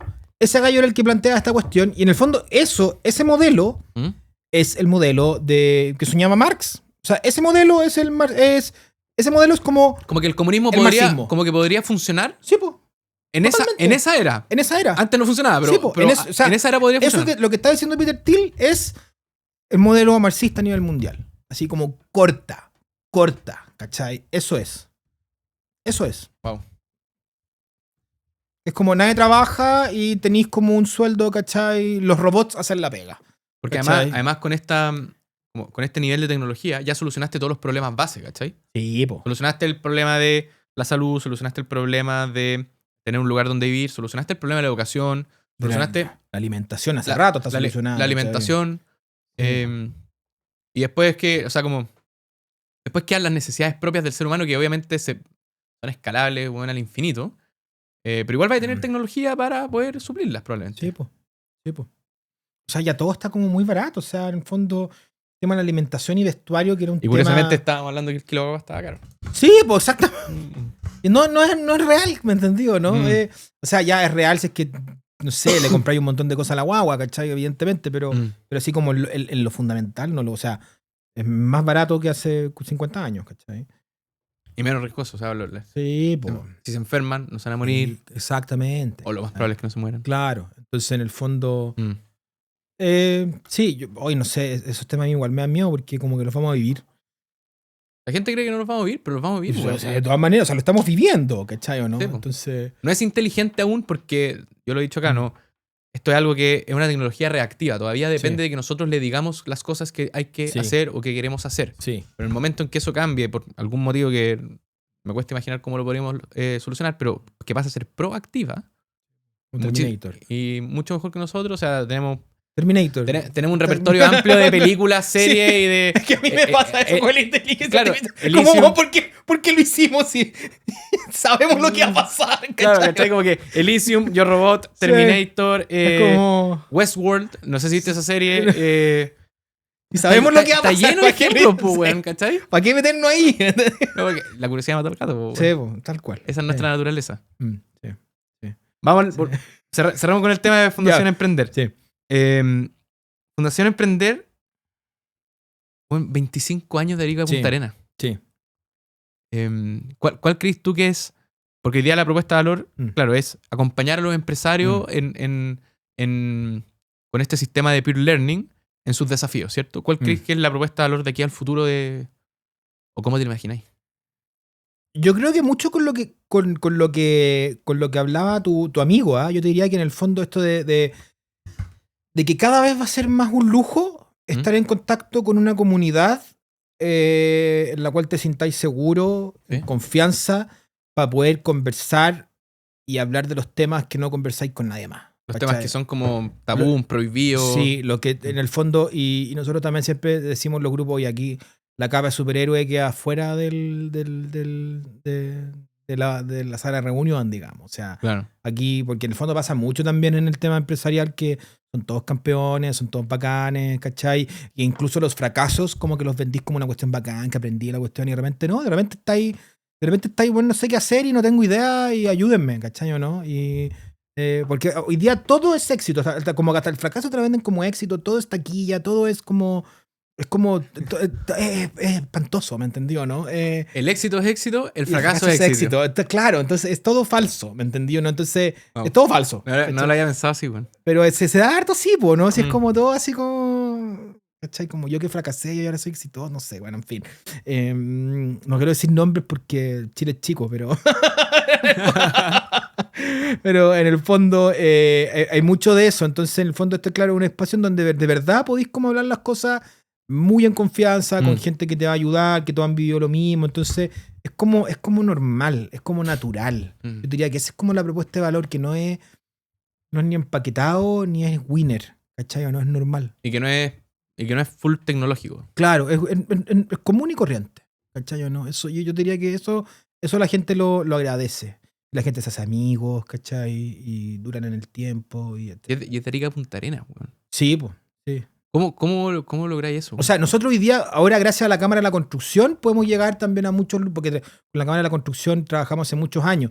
Entonces, con ellos tienen presencia a nivel regional, entonces con ellos podemos armar grupos también en muchos lados. Así que ha sido... Y la gente de regiones también. Y en regiones es más difícil también, porque... En regiones hay tradiciones mucho más arraigadas. Es mucho más arraigada y además que es más fácil que en la mesa haya gente que es competencia. Pues es mucho más fácil. Ahí sí que es más pueblo chico. Po. Sí, pues la gente se conoce y cacháis más o menos los dramas familiares del otro. O sea, en el fondo, pueblo chico. Pues. Entonces se da mucho más eso. Y entonces ahí claramente hay más desafíos de generar esta confianza y que tú puedas contar tus números y qué sé yo. Y la gente lo hace. Y la gente, o sea, a la larga, y ni tan a la larga lo hace, fíjate. Porque, no sé, porque... ¿De qué se dan cuenta de que los lleva a pasar de ese momento en que todo es secretismo y es como que quizás mi situación y mi empresa es única, a decir como, bueno, no soy el único empresario, tenemos todos problemas más o menos similares y en verdad conversar de estas cosas como es más normal de lo que uno pensaba? Quizás no tenéis que revelarle el secreto de cómo hacer la Coca-Cola. Sí. Pero ese es otro tema, ¿cachai? Yo creo que tenemos como un estilo que en el fondo lo logra, porque yo aquí como que distingo, siempre me gusta la palabra estilo, porque el estilo es como una... No es algo como tan metódico, sino que es como un estilo, o sea, es como... La gente que... No se puede escribir en un papel como un paso a paso. Es como una cuestión cultural en el fondo que te hace sentir cómodo. Y por otro lado, también en los grupos siempre hay alguien que se lanza a la piscina primero. Y el que se lanza a la piscina primero, en el fondo hace que todos después se vayan lanzando. Claro, que como que genera confianza y dice como ya este es un lugar... siempre hay alguien que lo hace. Siempre hay alguien que como... Entonces hay que confiar también, y eso lo decimos mucho nosotros, que sobre todo los facilitadores nuevos, que hay que confiar en el poder del grupo. O sea, el facilitador viene en el fondo con una pauta y sabe lo que hacer en la sesión y todo el tema, pero también tiene que ser capaz de ir entendiendo en el fondo, oye, ¿sabéis qué? Si en esta vuelta te diste cuenta que hay alguien que está con un problema muy importante y no le toca a él presentar hoy día, da lo mismo. O sea, tú en el fondo decir las preguntas adecuadas para que esa persona se pueda desahogar, presentar su problemática y el resto en el fondo se tiene que adaptar a lo que está viendo una persona, porque en el fondo hay que, si es que alguien está con un problema muy urgente, tiene que ventilarlo. Y de repente contándolo ya te sirvió. ¿Qué cosa, hablando de esos problemas como... Obviamente no los podemos decir como tan específico con nombre y apellido, pero ¿qué cosas a ti te han sorprendido que se han solucionado? Que incluso las personas creían que había una traba o un susto de el mero hecho de comunicarlo.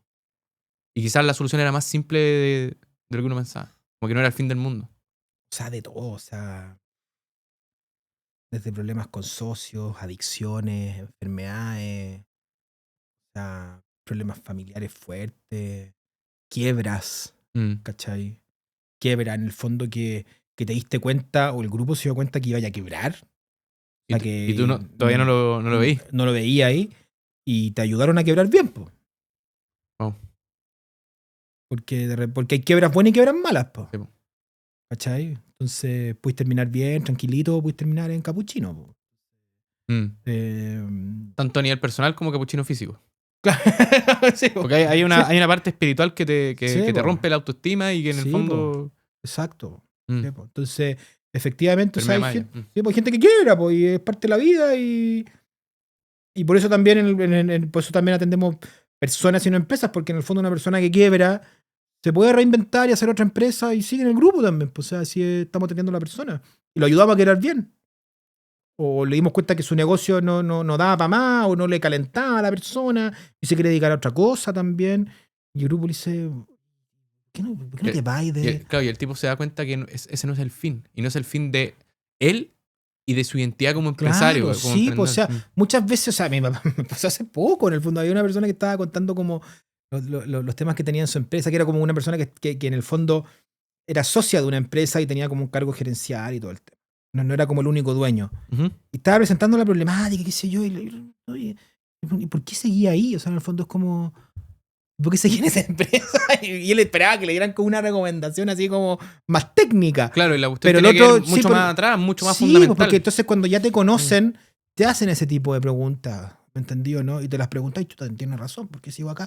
Y realmente si te la respondí... Y eso puede ser un cambio de dirección absoluta en tu vida. Po. No, y de repente te das cuenta que no, sabes que estoy aquí por tal y tal razón. Y lo reafirmaste y te sirvió para reafirmarlo. Pero en el fondo son, claro, o sea, son preguntas que son más allá son empresariales también, pero son empresariales mezcladas con temas personales. ¿Qué percepción, Vicente, crees tú que tienen los empresarios más vieja escuela de las generaciones más nuevas? Pregunta. Me acuerdo uno. También este año había uno que dijo: es que yo ya solucioné el tema con los millennials, dijo, en la empresa, porque estaban hablando que era como complicado trabajar con los millennials. Dijo, bueno, yo siempre ya no los contrato. yo siempre he tenido problemas como para distinguir como a qué se refieren con millennials, centennial, X. Sí, bueno, no, pues da lo mismo. Cada vez que me dicen eso me tengo que meter a Google para entender qué soy, ¿cachai? Como... No, sí, pero más allá de eso, en el fondo, no, yo te diría que hay como una diferencia cultural muy grande entre las generaciones. Muy grande. Y cada vez más grande. ¿Principalmente asociada? ¿Crees tú? ¿O creéis que es la percepción que tienen ellos? Como esa hay mucho prejuicio, para todos lados. Hay mucho prejuicio para todos lados. Puede ser como esa ética de trabajo. Sí. Como de trabajo de sol a sol por el mero hecho de trabajar y no que necesariamente. Voy a poner un ejemplo quizás un poco burdo, pero hay gente que realmente en 3 horas y media hace lo que otra gente hace en 12. No, hay algunos que tienen prejuicio, pero también hay otros que de los más viejos que envidian eso. Que dicen como que envidian como la visión como del más joven, que en el fondo no se mata por la empresa, ¿cachai o no? Pero igual lo hace bien. Sí, claro.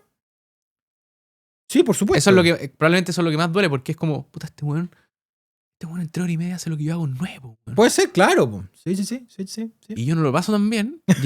Y este weón cachó cómo pasarlo bien. Sí, Entonces, quizás eso puede generar distancia. Sí, pero también hay una cuestión de que en el fondo sienten, claro, que bueno, lo típico, en el fondo que las nuevas generaciones como que tienen menos resiliencia, que en el fondo se rinden más rápido, que yo te diría que no sé si están así, pero está por lo menos ese prejuicio y es que también hay unos que son bien pasteles, pues y también hay que decir las cosas como son. Pues, en el No, sí, fondo por supuesto, hay ejemplos para lo que queráis. Sí, por eso, ¿cachai? Y sobre Entonces, todo ligado a lo que comentábamos antes, que hay mucha gente que ni siquiera quiere asumir responsabilidades. Entonces, claro, cuando ¿cachai? la ¿No? persona Entonces, percibe eso, es como... Sí.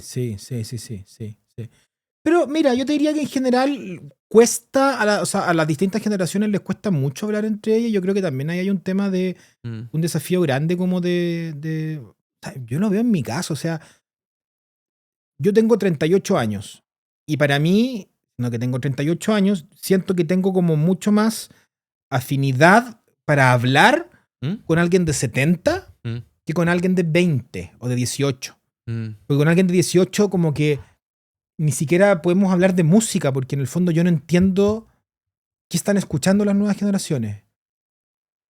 ¿Me entendí o no? No sé, como que siento que la distancia es como cada vez más grande como hacia abajo. ¿Cachai? O sea, no sé, o quizás yo soy un viejo chico, no tengo idea, pero me da como esa sensación, como que como lenguaje distinto, todo distinto. No, y además, si es que no sabéis compatibilizar tus gustos con lo de una persona de 60 años, la gente mayor agradece mucho que tú le preguntes y te sientas a escuchar Sí, activamente. Pues entonces puedes zafar por ahí nomás. Pues. Claro, exacto. Sí. Pero con una persona quizás mucho más chica es más difícil.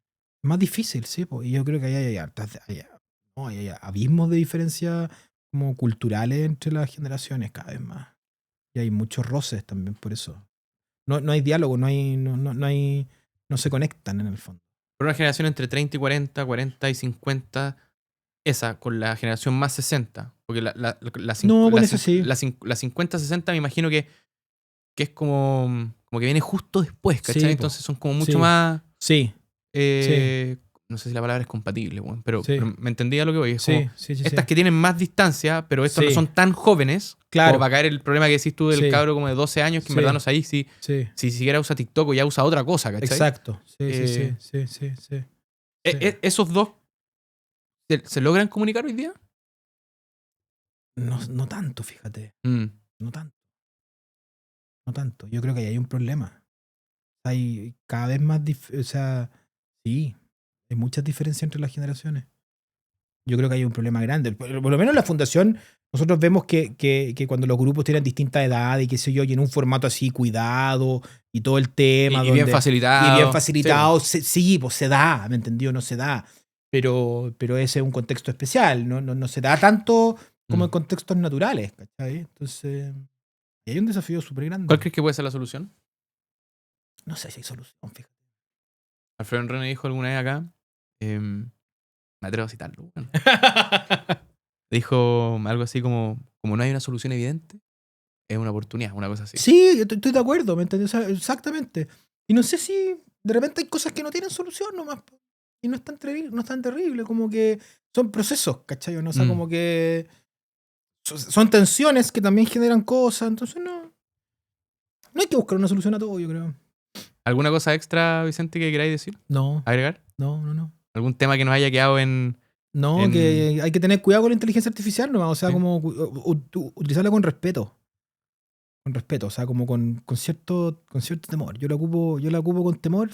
Entendiendo que te ayuda mucho, pero al mismo tiempo te da como paranoia. Me da paranoia, porque en el fondo no hay que dejar de usar la cabeza. Y que tu músculo natural, tu curiosidad, como que te empuje. Exacto. Y llévala más como una herramienta, más que como lo que tiene que tirar tu vida. Yo creo que es lo mismo que el físico. En el fondo, de repente, si no sé, pues si vivía estoy inventando una analogía tonta quizás, pero en el fondo si estáis viviendo en un edificio y vivía en el piso 4, no ocupé el ascensor, ocupa la escalera.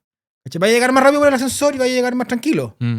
Pero la escalerita también te va a ayudar a que no te atrofies. Curiosamente, puede ser que en un mundo plagado de IA, las personas que se rehúsen incluso un poco a usarla, sí, puedan salir más beneficiadas. Tal cual. Por el hecho de solamente abrirse a esa claridad mental, a lograr apagar ese ruido, a no sobrellenarse de información. Y poder distinguir la paja del trigo, como dicen. Sí, pues, y tomar decisiones más tranquilos también. La La gente que es fría y como más tranquila para tomar decisiones, dan ganas de preguntarles, dan ganas de estar con ellos. Esas personas que son medias como estoicas, como que Sí, no los perturba nada. No ¿cachai? los perturba nada y se toman las cosas con un poco más de calma, ¿me entendió? ¿No? Entonces... Yo no conozco personas jóvenes que tengan ese estilo. No lo tienen. Porque en general tienen. la edad y la experiencia te lo da. Po, sí, es muy cierto, no lo tienen, fíjate. O sea, pongo un ejemplo burdo. Una persona que quebró, por ejemplo, a los 32 o a los 35 o a los 40, no sé. Y está partiendo de nuevo, etcétera, y está haciendo de nuevo su vida. Versus una persona que le pasó lo mismo, pero tiene 60. A este todavía lo inquietan muchas cosas de lo que le pasaron. Sí. A este no. Po. Sí. Es como un barco que ya fue a la guerra varias veces, ¿cachai? Sí. Y como que sabe que va a flotar y que no se va a hundir. Exactamente. Sí. Y quizás esa perspectiva aplica para todo en la vida, pues es como todo va a estar bien. Sí, Vaya a salir medio dañado, pero todo va a estar bien. Todo va a estar bien. Sí. Vicente, gracias por venir al podcast. Gracias a ti, Gonzalo. Entretenida conversación. Sí, estuvo muy filosófica. Sí. Así que espero que le agregue valor a la gente que está con esta inquietud de qué hacer con sus empresas, de cómo cuestionarse también el impacto de la IA en su día a día. Y también para el canal, suscríbanse, denle like, comenten, eso es súper importante. Hasta la próxima. Gracias, Vicente. Gracias, Gonzalo.